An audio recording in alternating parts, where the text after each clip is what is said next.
Hello everyone, welcome to my first YouTube video. This is crazy that I'm finally recording this. It's been quite a few months coming, but I'm very excited. I have been on Book Talk for the past 2, almost 3 years, and it has been so much fun, but I'm finding I want to start doing longer form videos and talking a little bit more in depth, so I decided to go ahead and take the leap of faith and start the YouTube channel. I have a bunch of friends who have just been encouraging me to go ahead and do it, so here we are. Today we're going to be talking about something that I am very excited for, which is 2025 book releases. I have like 16 books that are on my list that I'm going to be reading in 2025. I want to talk about which ones you need to put on your TBR and also give you guys a chance to start catching up before these books release. Starting off strong, on January 14th, we have the second book in the Nightfall series. The first book is The Stars Are Dying.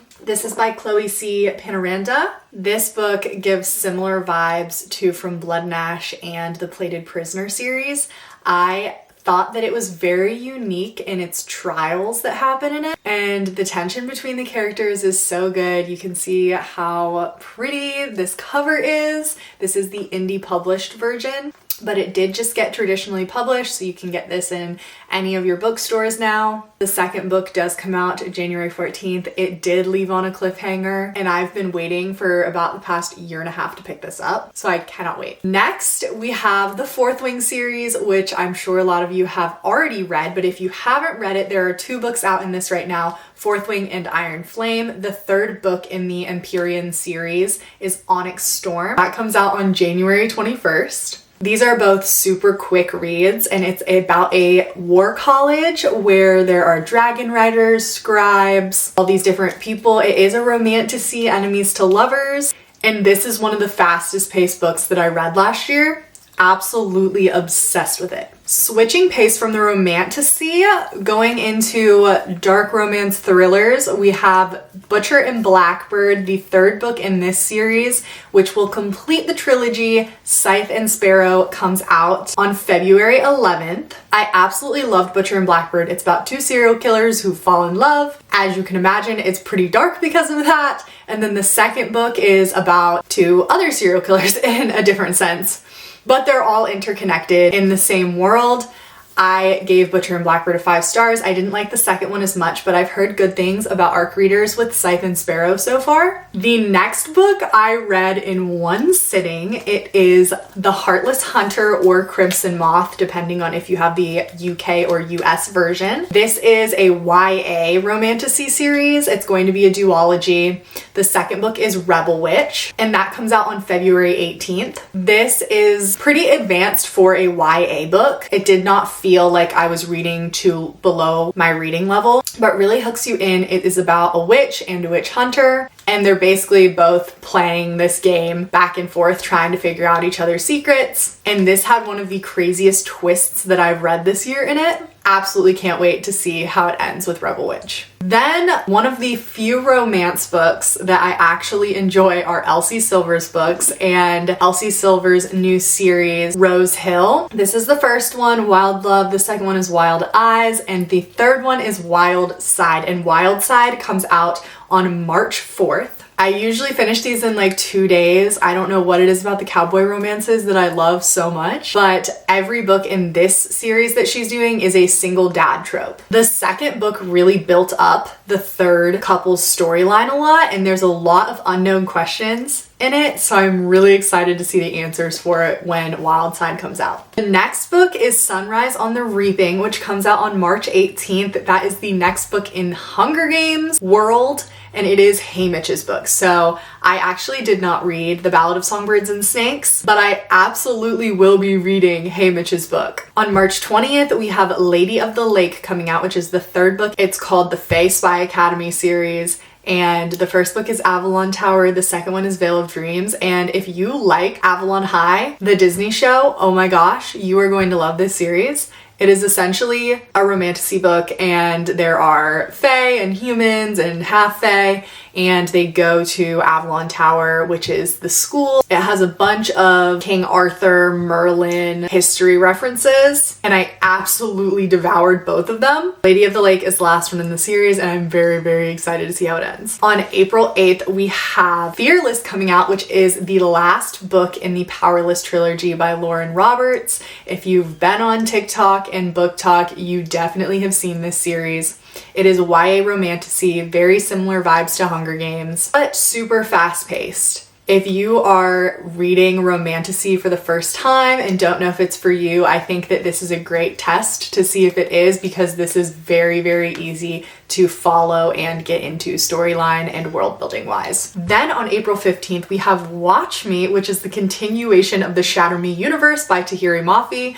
Oh my gosh, I cannot wait. I absolutely love the Shatter Me series. I've read it twice. I read it for the first time in high school, and then I recently reread it. And this book is going to follow James, which if you have read any of the Shatter Me books, you know is Adam's younger brother. So it is going to be in the future, and I am so, so excited to see how it goes. I really don't know much about it or how it's going to go, but I cannot wait to see the vibes and cannot wait to see James as he's older. After that, on May 20th, we have The Night and the Moth, which is the next book by Rachel Gillig. She wrote One Dark Window and Two Twisted Crowns. This was her debut series, and The Night and the Moth is going to be her second one.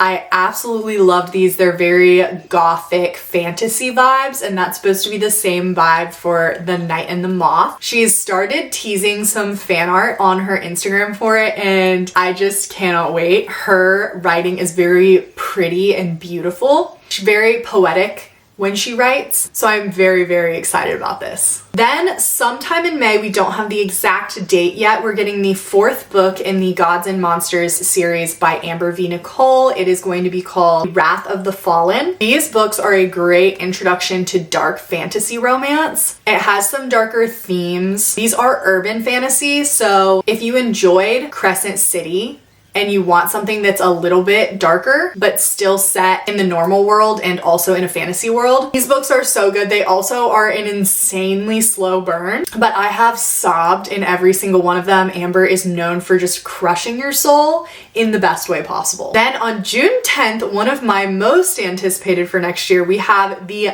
final last book of the From Blood and Ash series by Jennifer L. Armentrout.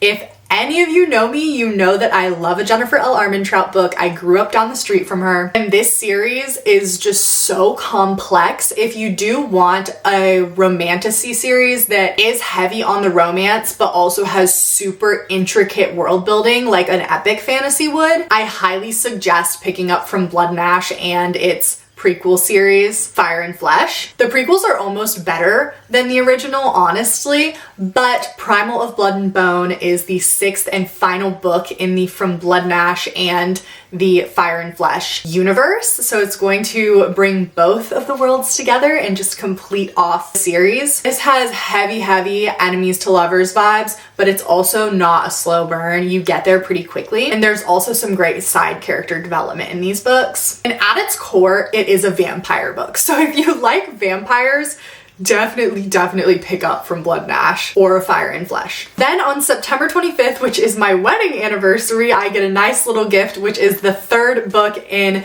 the Assistant to the Villain series by Hannah Nicole Mayer. It is going to be called Accomplice to the Villain, and she did just announce that there is going to be a fourth book in the series as well, so it is not the last book. I just read these about 2 months ago and absolutely devoured them. The best way to describe these books is My Lady Jane. It is essentially a rom-com set in a fantasy world. Very low spice, but also more adult writing style. Truly, these books are just fun, but also have a good plot. The last three books that I am excited about coming out in 2025 are going to be Dramini fanfictions. They're being traditionally published. So this is Draco Malfoy and the Mortifying Ordeal of Being in Love. This is something that I'm actually currently binding myself. But sometime in July of 2025, the author of this fanfic is going to be publishing her first book. It is called The Irresistible Urge to Fall for Your Enemy. It is not a full rewrite of this book, but it is loosely based on it. Everyone is very excited to read that story. In summer of 2025, we have The Auction, which is going to be published as Rose in Chains by Julie Soto. That is part of the Rights and Wrongs series of Hermione Universe. And that one is a rewrite of the Auction fanfiction that she wrote. And then the most anticipated one is going to be Manacled, being released as Alchemized by Senlin Yu. That comes out in fall of 2025. I just received a newsletter update from her the other day in my email, and it was very exciting, and it's going off to third round drafting. She is a phenomenal writer, and I'm very, very excited for her that she's going to actually have her book published because she deserves it. Manacled is what got me into Hermione fanfiction. Don't be scared of it. It is a good time. Those are the books on my TBR for 2025 that I am watching and excited to read when they come out. There are gonna be more, but right now those are the main ones. And truly, I cannot wait. But here is the list of all of the books that I talked about and their release dates in 2025. So go ahead and screenshot if you want this list to keep up with that and build your 2025 TBR. Thank you so much for watching. I cannot wait to continue making YouTube videos. I have so many ideas and I'm just super excited to go ahead and get started and jump in. Bye!